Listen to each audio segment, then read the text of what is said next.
Anti-government protesters in Thailand are still on the march, rallying against the country's general election set for Sunday. Demonstrators say they'll try to shut down the capital during the voting, but not block polling sites. Simon Mosen joins us now from a rally in Bangkok to tell us what is the mood there, Simon, in the few hours we have left until this election. On the eve of the election, we got news that some protesters had actually camped outside a main polling centre. Now, this is a local government building in the suburbs of Bangkok, where I am right now. And a lot of the ballot boxes for more than 100 polling stations are inside. We went to try and see them. They're actually being kept under lock and key. The doors have all been padlocked. But there are hundreds of protesters who set up camp outside. If I just step to the side, I don't know if you can make out just behind me, there's a truck that's been placed there by protesters. That truck actually has up to 9 bullet shots that came last night, as there was a ruckus overnight as well, as someone shot at the truck. We don't know who was behind that violence, but the protesters have been there since yesterday.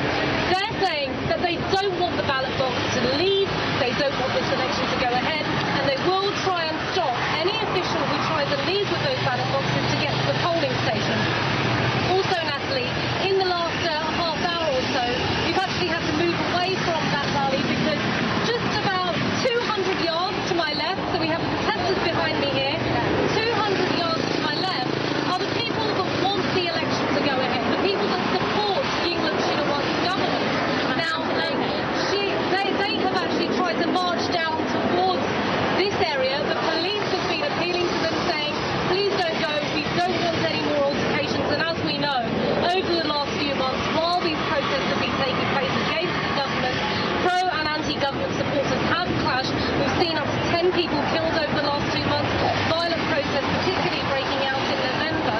This protest is set to stay. It will stay throughout until tomorrow, that's Sunday, when the election will take place. And they're saying some protest leaders are saying they don't want to obstruct. They're saying objection, not obstruction, is their call for Sunday. Others, like the ones behind me here, are clearly set to stay, and they don't want anyone to vote. Natalie?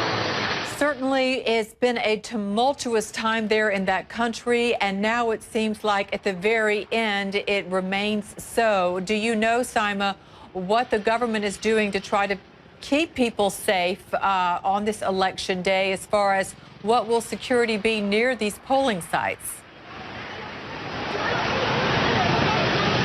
The National Security Chief has told us that they're going to deploy up to 10,000 security personnel. Now, that will be a mixture, Natalie, of policemen, military as well. And they're saying that they're not going to be necessarily highly visible. They will deploy security personnel to hotspots. But in the time that we've been here in the last few hours, Natalie, as soon as there was word that the pro-election and anti-election, pro-government and anti-government supporters might meet, we immediately saw security personnel, police coming out, dozens of them in fact, and the military arriving as well. Now, that's what the government's trying to do. They are encouraging, of course, people to come out and vote. Prime Minister Yingluck Shinawatra says she's representing democracy in Thailand, but the election must go ahead because this is a democratic process that mustn't be stopped. Natalie?